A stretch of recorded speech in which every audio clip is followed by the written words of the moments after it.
الشيطان الرجيم بسم الله الرحمن الرحيم وصلى الله على محمد وعلى آله الطيبين الطاهرين الذين أذهب الله عنهم الرجس وطهرهم تطهيرا اللهم صل على محمد وآل محمد ولعنة الدائمة الباقية على أعدائهم ومنكر فضائلهم وغاصب حقوقهم أجمعين من يوم عداوتهم إلى قيام يوم الدين أما بعد يا عباد الله أوصيكم ونفسي بتقوى الله فإن التقوى خير الزاد وبها المعاد وتنفع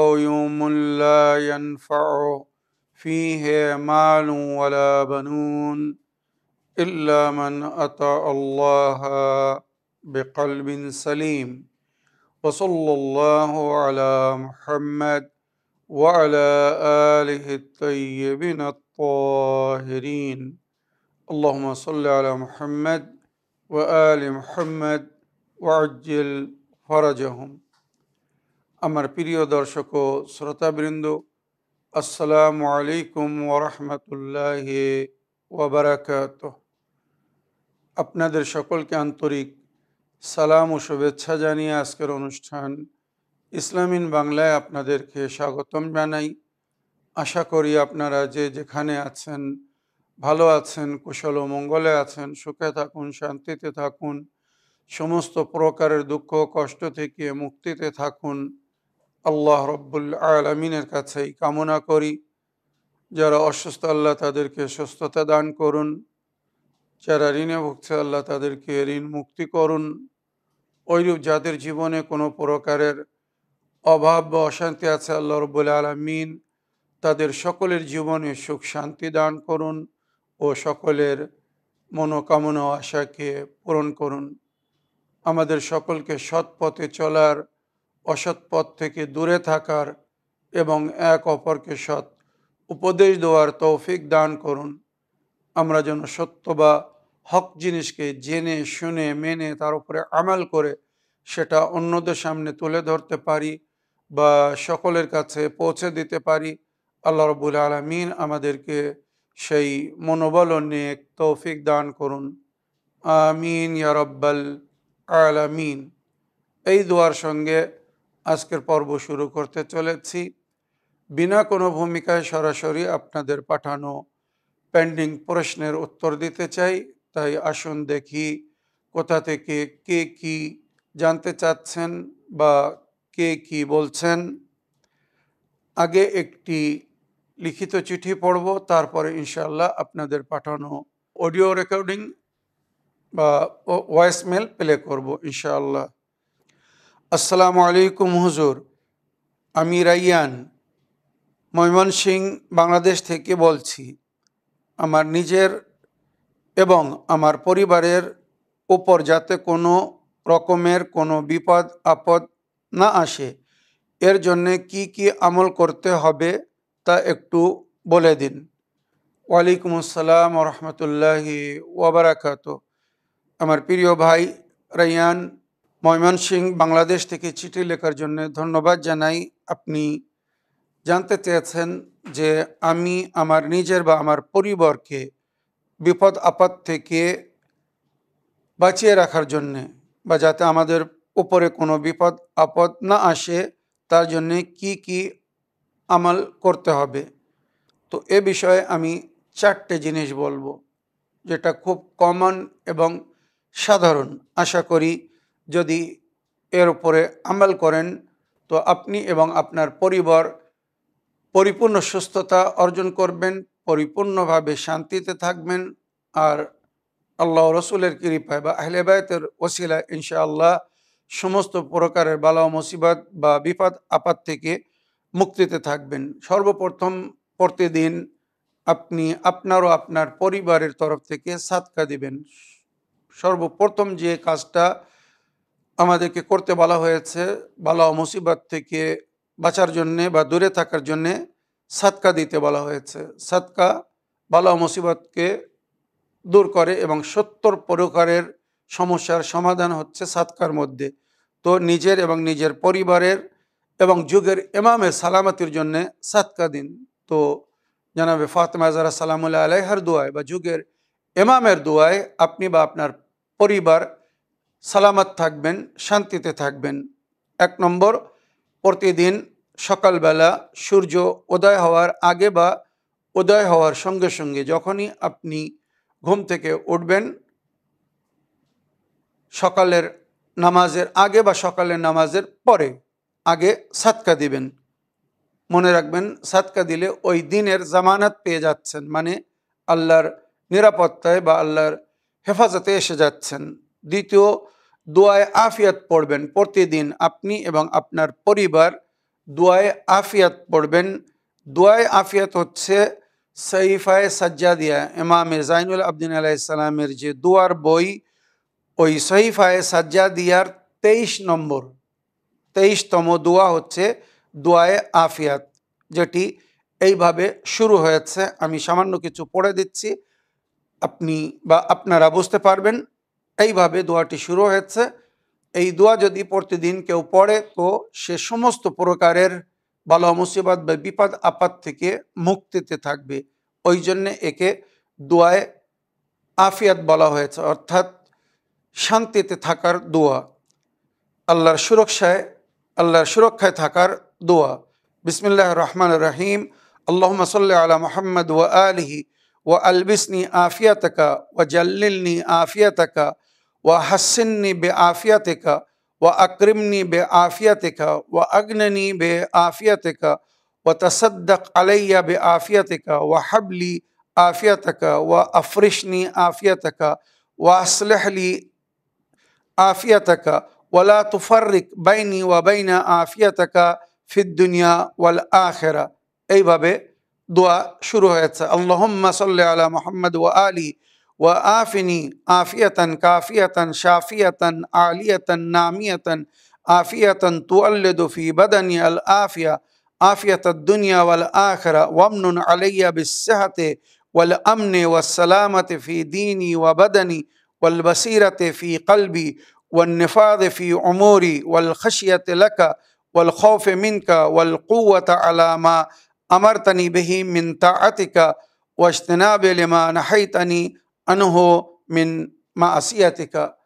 প্রায় অর্ধেক দোয়া আমি পড়ে দিলাম, বাকি দোয়া আশা করি সহিফায়ে সাজ্জাদিয়ায় দেখে আপনারা পড়বেন। তো 1 নম্বর সাদকা দিবেন, দ্বিতীয় দোয়ায় আফিয়াত পড়বেন। যে কোনো সময়, সকালে পড়লে অতি উত্তম, তবে সকাল সন্ধ্যা যদি উভয় সময় পড়েন এর চেয়ে তো সুরক্ষার আর কোনো উপায় হতে পারে না। সকালে পড়লে সারাদিন আল্লাহর সুরক্ষায় থাকবেন, আল্লাহর হেফাজতে থাকবেন, আল্লাহর সিকিউরিটিতে থাকবেন। ওইরূপ সন্ধ্যাবেলা যদি পড়েন তো সারা রাত আল্লাহর হেফাজতে থাকবেন। তো দুটো জিনিস বললাম। তৃতীয় জিনিস হচ্ছে নিজেদেরকে এবং ঘর বাড়িকে, আমার প্রিয় ভাই, যদি বালা মুসিবত থেকে, বিপদ আপদ থেকে দূরে থাকতে চান, নিজের পরিবারকে দূরে রাখতে চান, তো নিজেদেরকে এবং নিজেদের ঘর বাড়িকে পাক পবিত্র রাখবেন সবসময়। যারা পাক পবিত্র থাকে, যাদের ঘর বাড়ি পাক পবিত্র থাকে, সেখানে আল্লাহর রহমতের ফেরেশতারা এসে তাদের হেফাজত করে এবং তাদের জন্য বরকত নিয়ে আসে।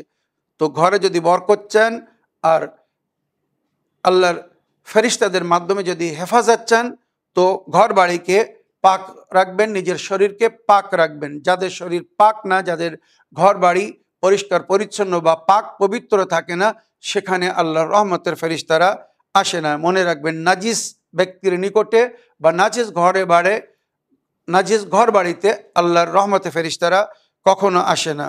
ওই জন্যে পবিত্রতা মেনটেন করতে হবে। আর চতুর্থ জিনিস, যেটা অতি গুরুত্বপূর্ণ, এটা কিন্তু খুব বাস্তব এবং প্র্যাকটিক্যাল, আর সেটা হচ্ছে যেখানে আপনি বসবাস করছেন, যে পাড়ায়, যে গ্রামে বা যে শহরে, যে এলাকায় বসবাস করছেন, আপনি সকলের সঙ্গে ভালো এবং সুন্দর ব্যবহার রাখবেন।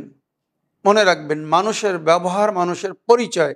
আপনার সুব্যবহার, সৎ ব্যবহার যদি একটা সুন্দর পরিচয় গড়ে তোলে, তো আশা করি ওই পরিবেশে, ওই সমাজে বা ওখানে আপনাকে কেউ ক্ষতি করবে না। আর যদি কেউ ক্ষতি করতে চায়, তো আপনার প্রতিবেশী, আপনার পাড়াপড়শিরা, আপনার গ্রামবাসী বা এলাকার লোকেরা আপনার হয়ে লড়বে বা আপনার তরফ থেকে তারা দেফা করবে, মানে প্রতিরোধ করবে, বাধা সৃষ্টি করবে। তো সব সময় অন্যদের সঙ্গে নিজেদের ব্যবহার ভালো এবং সুন্দর রাখুন। আর বিনা প্রয়োজনে কোনো বা কারো ব্যাপারে, মনে রাখবেন, বিনা প্রয়োজনে কোনো বা কারো বিষয়ে মাথা দিবেন না। কথায় বলে, লোকের কাজে টাং আড়িও না। ওখানে শত্রুতার সৃষ্টি হতে পারে বা বালা মুসিবত টেনে আনা বলে। তাই বালা মুসিবতকে নিজের দিকে টেনে আনবেন না। যাদের ব্যাপার তাদের উপরে ছেড়ে দিন। যেটা বললাম, বিনা প্রয়োজনে। হ্যাঁ, যদি প্রয়োজন হয়, আপনার মাধ্যমে যদি সমস্যার সমাধান হয় বা আপনাকে যদি তারা আমন্ত্রণ জানায় যে আপনি আমাদের মাঝখানে এসে মীমাংসা করে দিন, আপোষ করে দিন, সেখানে মত দিবেন, মাথা দিবেন। তাছাড়া ঝুট ঝামেলা বা অন্যদের সমস্যা বা বিষয় থেকে যত দূরে থাকবেন, এখনকার যুগে, বর্তমান যুগে নিরাপত্তায় থাকার এর চেয়ে সুন্দর উপায় হতে পারে না। যত অ্যাভয়েড করবেন, যত কিনারা কষি এখতিয়ার করবেন, অর্থাৎ এক ধারে থাকবেন, তত নিরাপত্তায় থাকবেন, মনে রাখবেন। আর সমাজে, যে সমাজে আমরা বসবাস করি, মনে রাখবেন, সবাই কিন্তু আমাদের আপন হয় না। আপন করতে হয়, আপন বানাতে হয়। যে যে ধর্মের বা যে মযহাবের মানুষ হোক না কেন,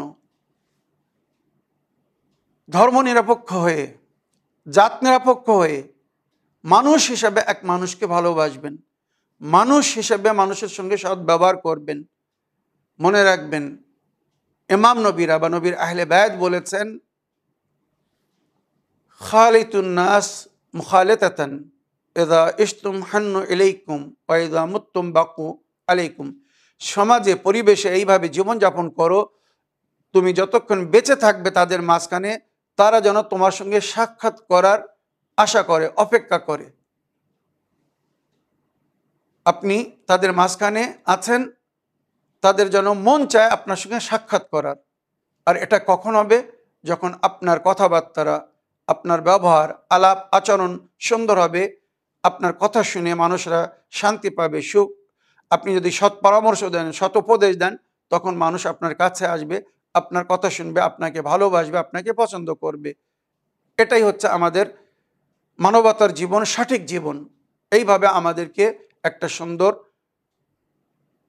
পরিবেশ বা পরিচয় তৈরি করতে হবে। এদা ইশতুম হান্নু ইলাইকুম ওয়া ইযা মুততুম বাকু আলাইকুম। যদি তুমি মারা যাও, তো তোমার জন্য যেন কাঁদে, অস্ত্রপাত করে, দুঃখ প্রকাশ করে যে একজন ভালো মানুষ আমাদের মাঝখানে ছিলেন, আর নেই। সমস্ত কাজে সহযোগিতা করতেন, হেল্প করতেন, মদত করতেন, সুখ দুঃখে সাথ দিতেন, সুন্দর পরামর্শ দিতেন। আর্থিক সহযোগিতা না করতে পারলে মানবিক সহযোগিতা, মানে সুন্দর পরামর্শ দেওয়া অনেক সময় অনেক মূল্যবান প্রমাণ হয়। তো এইভাবে সমাজে একটি সুন্দর পরিচয় তৈরি করুন। ইনশাআল্লাহ আশা করি বালা মুসিবত থেকে দূরে থাকবেন।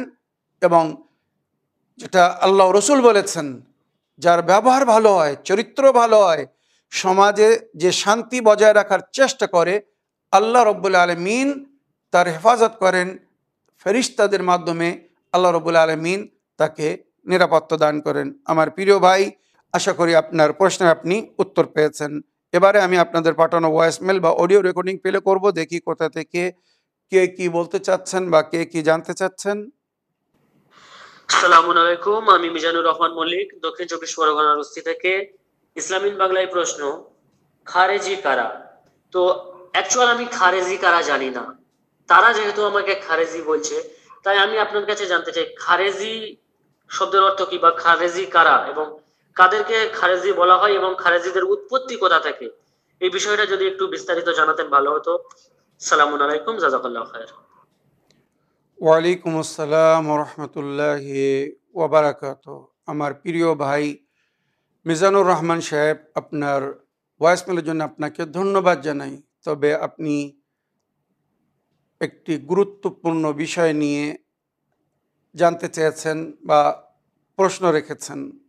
আপনার প্রশ্নের উত্তর আমি এখান থেকে শুরু করছি বা এইভাবে শুরু করছি। খারিজি কাদেরকে বলা হয়েছে জানেন? যারা হজরত আলী আলাইহিসসালামকে ছেড়ে দিয়েছিল, এজিদের বাপের সাথ দিয়েছিল, এজিদের বাপের চক্রান্তে পড়ে মাওলা আলীর সঙ্গে যারা শত্রুতা করে দুশ্মনী করে দিন থেকে বাইরে চলে গিয়েছিল, তারা হচ্ছে খারেজি। যারা মাওলা আলীর পথে চলাকে বা রওয়ায়াতের মধ্যে বা ইসলামিক ইতিহাসে যেটা লেখা হয়েছে আমি পড়ে শোনাচ্ছি, আশা করি আপনি উর্দু বা হিন্দি জানেন, আপনি বুঝতে পারবেন। তারপরে তাদের জন্য অনুবাদ করছি যারা উর্দু বা হিন্দি জানে না। খওয়ারিজ, আসল खारिजी एर बहुवचन होच्छे खवारिज। इमाम अली के सिपाहियों में से और जंग सिफ़ीन में हज़रत अली पर कुफ्र का इल्ज़ाम लगाते हुए आपके खिलाफ उठ खड़े हुए। সিফিনের যুদ্ধ কোথায় আর কাদের সঙ্গে হয়েছিল আপনারা ইতিহাস জানেন। এক পক্ষ ছিল মাওলা আলী আলাইহিস সালাম, আর দ্বিতীয় পক্ষে ছিল মানে বিপরীত বা বিরুদ্ধে এসেছিল এজিদের পূর্বপুরুষরা, এজিদের বাপ বা তার সাথীরা, যাদেরকে নবী করিম সাল্লাল্লাহু আলাইহি ওয়াসাল্লাম নিজের জীবনেই বাগী ঘোষণা করে গিয়েছিলেন, মানে বিদ্রোহী। হযরত আলী আলাইহিস সালামের সঙ্গে যে বিখ্যাত সাহাবারা ছিলেন, আমি এক দুজনের নাম বলছি, এখানে বুঝতে পারবেন যে তাদের বিরুদ্ধে যারা এসেছিল তারা মুসলমান ছিল না দিন থেকে বাইরে চলে গিয়েছিল। জনাবে আম্মার ইয়াসির, রওয়ায়াত তুলে দেখুন ইতিহাস। নবী করিম সাল্লাল্লাহু আলাইহি ওয়াসাল্লাম জনাবে আম্মার ইয়াসিরকে বলেছিলেন, ইয়া আম্মার তাকতুলুকা ফিআতান বাগিয়া, এই আম্মার, এক বিদ্রোহী দল তোমাকে কতল করবে। বিদ্রোহী দল মানে যারা আমার দিনকে ছেড়ে দেবে, আমার দিন থেকে বাইরে চলে যাবে, তারা তোমাকে কতল করবে। এবারে ইতিহাস পড়ে দেখুন, হযরত আলী আলাইহিস সালামের সাথী সঙ্গী সাহাবী আম্মার ইয়াসিরকে সিফিনের ময়দানে ফুরাত নদীর ধারে রাক্কা সিটিতে, দামেস্কের থেকে 400 কিলোমিটার দূর, কারা কাতল করেছিল। তো নিঃসন্দেহে সমস্ত ইতিহাস বলছে হযরত আলী আলাইহিস সালামের সাথীদেরকে, জনাবে আম্মার ইয়াসির, জনাবে উওয়াইসে কারানি, নবী করিম সাল্লাল্লাহু আলাইহি সাল্লামের অতি প্রিয় তাবেঈ। সে নবী আলাইহিস সালামের সঙ্গে সাক্ষাৎ করতে এসেছিল, তার সঙ্গে নবীর সাক্ষাৎ হয়নি, নবী সে সময় সফরে ছিলেন, আর ওদিকে তার মা তার অপেক্ষায় ছিল বলে সে ফিরে গিয়েছিল। তো নবী নিজের প্যারাহান উপহার দিয়েছিলেন, যে ওয়াইসে কারানিকে বলবে এই প্যারাহান পরার জন্যে, আমি তাকে জান্নাতের বাশারাত দিচ্ছি। জানাবে ওয়াইসে কারানি সিফিনের যুদ্ধে যখন এসেছিলেন, মাওলা আলীর সঙ্গে ছিলেন, আর ওই প্যারাহান পরেছিলেন যে প্যারাহান নবী দিয়েছিলেন, মানে নবী নিজের পরিধান করা প্যারাহান জানাবে ওয়াইসে কারানিকে দিয়েছিলেন। আর সেই প্যারাহানের ওপরে তীর তলোয়ার মেরে এজিদের বাপ বা তার সাথীরা জানাবে ওয়াইসে কারানিকে হত্যা করেছিল। নবীর প্যারাহানকে তারা টুকরো টুকরো করেছিল তলোয়ার দিয়ে, বলুন। তার সঙ্গে জানাবে ওয়াইসে কারানিকে টুকরো টুকরো করেছিল কারা? ইতিহাসের কাছে জিজ্ঞেস করে দেখুন। এরা হচ্ছে বাগী, দিন থেকে এরা বাহির চলে গিয়েছিল। জানাবে উবাই বিন কাব সর্বপ্রথম সুন্দর করে যিনি কোরআনের একটি একটি আয়াত রুমুজ ও আওকাফুল কোরআনের সঙ্গে লিখেছিলেন, চিন্তা করুন, ওই সমস্ত পবিত্র সাহাবাদেরকে সিফিনের ময়দানে হত্যা করেছিল। শুধু এই হাদিসটা আপনারা ইন্টারনেটে লিখুন, গুগল সার্চে গিয়ে, ইয়া আম্মার তাকতুলুকা ফিআতান বাগিয়া, আই আম্মার, তোমাকে এক বিদ্রোহী দল কতল করবে। এবারে খুঁজুন ওখানে যে জানাবে আম্মার ইয়াসিরকে কারা কতল করেছিল। তার মানে তারা বিদ্রোহী ছিল, দিন থেকে বাইরে চলে গিয়েছিল, এরা ছিল খারেজি। তো মনে রাখবেন, এজিদের বাপের মান্যওয়ালারা হচ্ছে খারেজি, যারা মাওলা আলীর বিরুদ্ধে চলে গিয়েছিল আর মাওলা আলী আলাইহিস সালামকে তারা কাফির মনে করত। চিন্তা করুন, মাওলা আলী আলাইহিস সালামকে কাফির বলতো। আর তাদের কথা হচ্ছে, হযরত আলী এবং হযরত আলীর মান্যওয়ালাদেরকে যদি কাফর না বলো তো তুমিও কাফের হয়ে যাবে। এই হচ্ছে তাদের চিন্তাধারা। আর এমন নাসিবি, এমন খারিজি মুসলমান আমাদের পাড়ায় পাড়ায় বেরিয়ে বেড়াচ্ছে, যারা শিয়াদেরকে কাফির বলে, আলী আলাইহিস সালামের মান্যওয়ালাদেরকে কাফির বলে, যেখানে তাদের কুফরের ফতোয়া স্বয়ং নবী দিয়ে গেছেন। মনে রাখবেন, যারা আহলে বাইতের চরম শত্রু, নবী এবং নবীর আহলে বাইতের যারা দুশমন, কখনো আমাদের প্রিয় হতে পারে না। আমরা কখনো তাদেরকে ভালোবাসি না। আল্লাহ রসুল যাদের উপরে লানাত করেছেন, আমরা কোরআনের আয়াত হিসেবে সিদ্ধান্ত বা বিচার আল্লাহর উপরে সবসময় ছেড়ে দিই। আল্লাহ ইনসাফ করবে আর জালিমদেরকে উপযুক্ত শাস্তি দেবে। তো আমার প্রিয় ভাই, যেটা ইসলামিক ইতিহাসে লেখা হয়েছে যে খারেজি যারা মাওলা আলীর বিরুদ্ধে এজিদের বাপের সাথ দিয়েছিল, এরা হচ্ছে খারেজি। এমনকি এরা ওখানে যুদ্ধের ময়দানে বা মসজিদে কুফায় মাওলা আলী আলাইহিস সালাম যখন খুতবা দিতেন, এই খারিজিরা দাঁড়িয়ে মাওলা আলী আলাইহিস সালামের বিরুদ্ধে নারা লাগাতো। আর তারা বলতো, এখন হাকিম বা খলিফা হওয়ার অধিকার এজিদের বাপের, আপনার না। মানে মুসলমানদের চতুর্থ খলিফা মাওলা আলী আলাইহিস সালাম ছিলেন মুসলমানদের, আমাদের না। আমাদের তো প্রথম খলিফা, আর নবীর হাদিস হিসেবে নবীর পরে সরাসরি যিনি আমাদের অভিভাবক, মান কুনতু মাওলাহ ফাহাদা আলীউন মাওলাহ, আমি তোমাদের মধ্যে যাদের অভিভাবক ছিলাম, আছি না, ছিলাম, নবী নিজের জীবনে বলছেন, আজ থেকে আলী তাদের অভিভাবক, তাদের মাওলা। তো নবীর কথা মতো আমরা নবীর জীবন থেকেই নবীর পরে হযরত আলী আলাইহিস সালামকে নিজেদের মাওলা বা অভিভাবক মানি, আর নবীর পরে সরাসরি নবী করিম সাল্লাল্লাহু আলাইহি সাল্লামের খলিফা মানি। পরস্পর আমাদের 12 জন ইমামকে, যাদের ইমামত বা খেলাফতের ঘোষণা স্বয়ং নবী করে গেছেন, উলুল আমর, আয়াতুল ওয়ালায়া এর ব্যাখ্যায় আপনারা হাদিস তুলে দেখুন।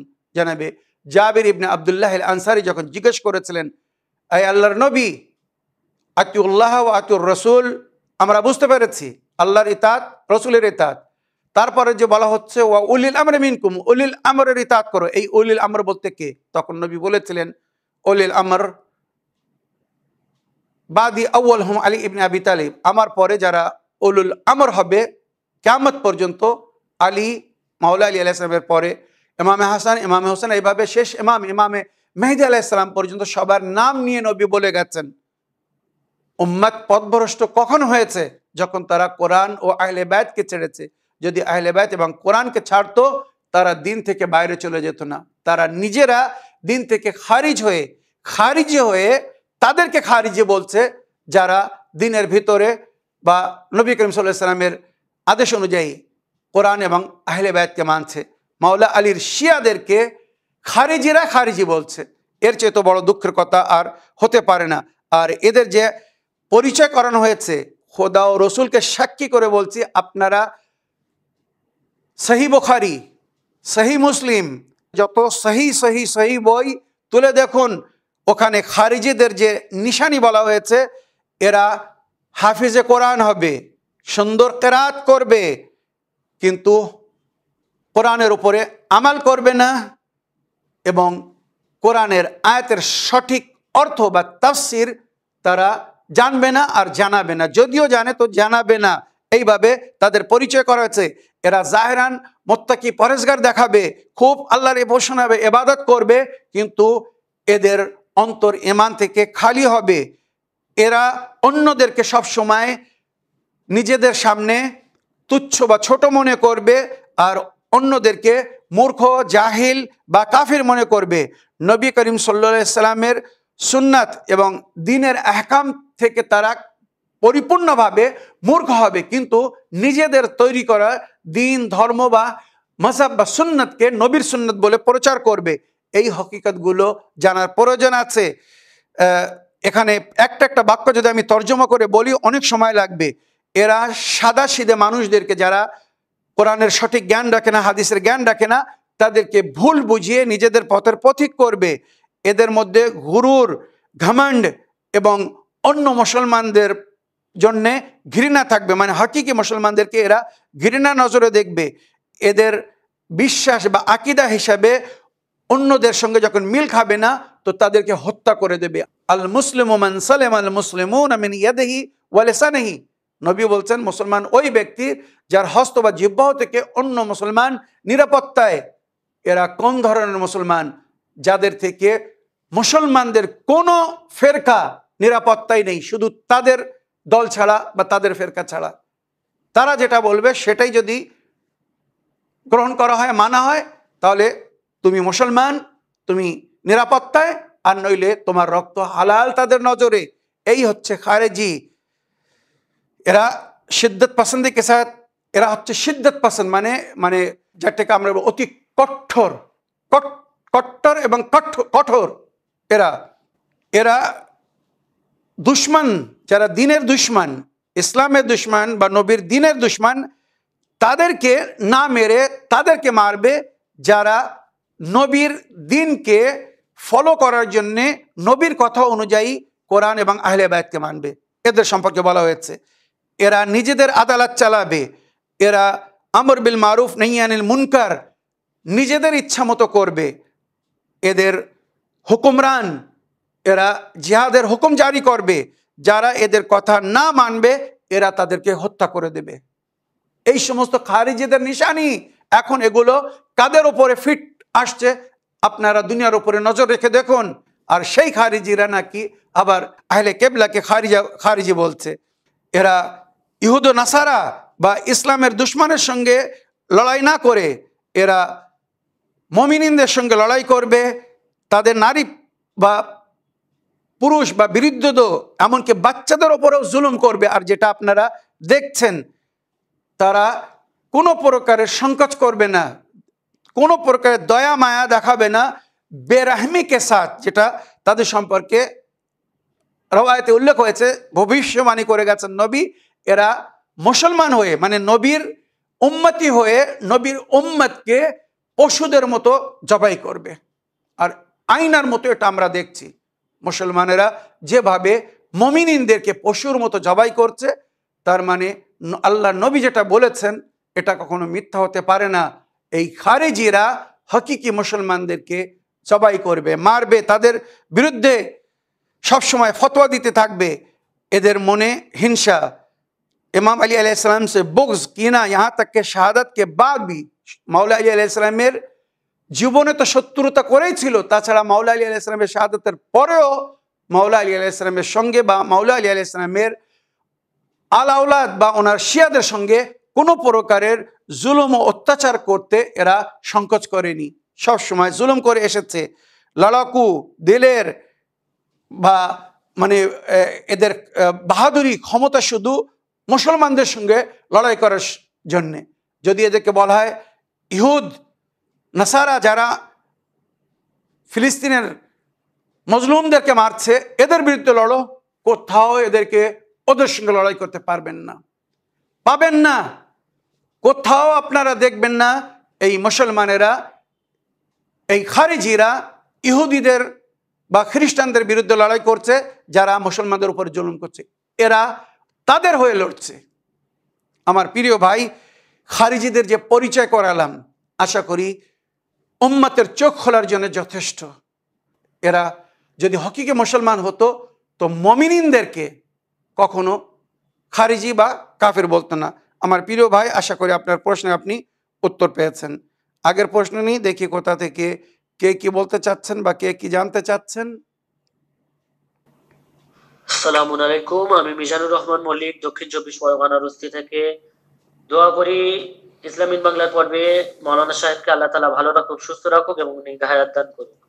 এই বলে আজকের পর্বে আমার মাওলানা সাহেবের কাছে প্রশ্ন রইল, বিদাত কাকে বলে সেটা আমাকে জানাবেন।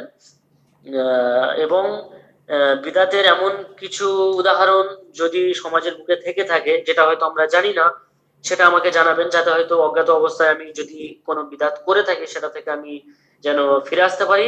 এবং কেউ যদি বিদাত করে জেনে শুনে, তো তার শাস্তি কি হবে, এটা আমাকে ইসলামিক বাংলায় জানাবেন। ভালো থাকুন, সুস্থ থাকুন, খোদা হাফেজ, ফি আমানিল্লাহ। ওয়ালাইকুম আসসালাম রহমতুল্লাহি ওয়াবারাকাতুহ। আমার প্রিয় ভাই মিজানুর রহমান সাহেব, পরস্পর সুন্দর প্রশ্ন করার জন্য আপনাকে অসংখ্য ধন্যবাদ জানাই।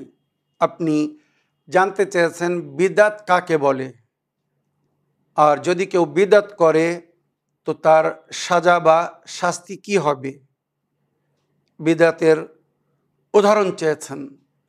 তো নবী করিম সাল্লাল্লাহু আলাইহি ওয়াসাল্লামের হাদিস, আল বিদআ ইদখালু ফিদ্দিন মা লাইসা ফিদ্দিন। বিদাত মানে এমন জিনিসকে দিনের মধ্যে প্রবেশ করা যেটি দিনের অংশ না। যেটি দিনের অংশ না তাকে দিনের অংশ বানানো। মনে করুন একটি বিশেষ নামাজ যেটি দিনের অংশ না, কেউ যদি সেটাকে দিনের অংশ মনে করে পড়ে তো এটা হচ্ছে বিদআত। আর এ বিষয়ে সহি বুখারী সহি মুসলিম তুলে দেখুন, নবী বলছেন কুল্লু বিদআতিন যাল, সমস্ত বিদআত গুমরাহি, মূর্খতা, ভ্রষ্টতা। যদি কেউ বিদআত করে তার মানে সে পথভ্রষ্ট হয়ে গেছে। কুল্লু বিদআতিন যাল ওয়া কুল্লু যাল্লিন ফিন্নার। আর যারা পথভ্রষ্ট হবে, গুমরাহির মধ্যে চলে যাবে, তারা নরকে যাবে। আমি বলছি না, নবী বলে গেছেন। তো আমার প্রিয় ভাই, অতি সংক্ষিপ্তে সুন্দর উদাহরণের সঙ্গে বিদআত কাকে বলে তার উদাহরণও দিলাম, আর বিদআতীদের ঠিকানাও বলে দিলাম, যেটা নবীর হাদিসের মধ্যে উল্লেখ হয়েছে। আশা করি আপনার প্রশ্নের আপনি উত্তর পেয়েছেন। আগের প্রশ্ন নিই, দেখি কোথা থেকে কে কি বলতে চাচ্ছেন বা কে কি জানতে চাচ্ছেন। আসসালামু আলাইকুম, আমি মিজানুর রহমান মল্লিক, দক্ষিণ 24 পরগনার বস্তি থেকে। আজকে ইসলামিক বাংলায় জানতে চাই মুমিন কাকে বলে এবং মুসলিম কাকে বলে। What is the definition of momin and what is the definition of Muslim, এবং মুমিন এবং মুসলিমের মধ্যে তফাৎ কি, what is the difference between momin and Muslim, মুমিন এবং মুসলিমের মধ্যে তফাৎ এবং পার্থক্য কি। এবং এর সঙ্গে সঙ্গে মাওলানা সাহেব আমি জানতে চাই যে জান্নাতে যাওয়ার জন্য কি মুমিন হওয়া জরুরি নাকি মুসলিম হওয়া জরুরি, মুমিন নাকি মুসলিম, এটা আমাকে জানাবেন। ভালো থাকুন, সুস্থ থাকুন, খুদা হাফেজ, ফি আমানিল্লাহ।